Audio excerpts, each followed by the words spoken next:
আজকে এই ভর্তাটা বানিয়ে ফেললাম। আসসালামু আলাইকুম, welcome to my another blog নিয়ে চলে আসছি।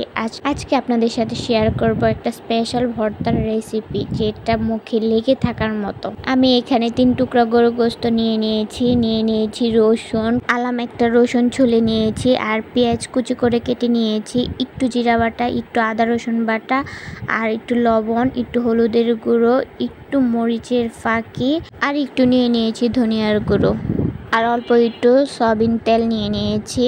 আর এখানে আমি সব অল্প অল্প করে অ্যাড করেছি। এখন এগুলোকে ভালো করে হাত দিয়ে মেখে নিব, কারণ সব মশলাগুলো মাংসের মধ্যে যেন মিশে যায় ভালোভাবে। এখন 1 কাপ পরিমাণে পানি দিয়ে দিব। এখন হালকা আঁচে বসিয়ে দিয়ে মাংসগুলোকে সিদ্ধ করে নেব ভালোভাবে, যেন অনেক নরম হয়ে যায়। তাই এখন ঢাকনা দিয়ে ঢেকে দিলাম। এখন একটু নাড়াচাড়া দিয়ে দেখে নিব যে মাংসটা সিদ্ধ হয়েছে কিনা। এখনো হয় নাই, হালকা হালকা একটু শক্ত আছে। এখনো যেহেতু পানি আছে, ভালোভাবে সিদ্ধ হতে থাক। এখন আমি রসুনগুলো উঠিয়ে নিব এক এক করে, কারণ রসুনগুলো সিদ্ধ যেন বেশি না হয়ে যায়, তাই আমি রসুনগুলোকে উঠিয়ে নিলাম। এবার আমি পানিটাকে ভালো করে শুকিয়ে নেব। আর এই যে আমার রসুনগুলো উঠানো হয়ে গেছে, আর এটাকে ভালো করে মশলাটাকে ভেজে নিব, কারণ যেন একটু মশলা লেগে না থাকে, তাই ভালো করে শুকিয়ে নেব। এখন একটা কড়াই নিয়ে নিলাম, কড়াইয়ের মধ্যে অল্প একটু সরিষার তেল দিয়ে নিলাম। এখন আমি শুকনা মরিচগুলোকে ভালো করে টেলে নিব তাওয়ায়, মরিচগুলোকে লাল লাল করে একটু ভেজে নিব।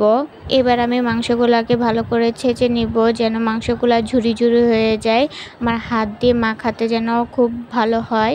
এবার আবার ভেজে রাখা মরিচগুলোকে ভালো করে লবণ দিয়ে চটকিয়ে নিব।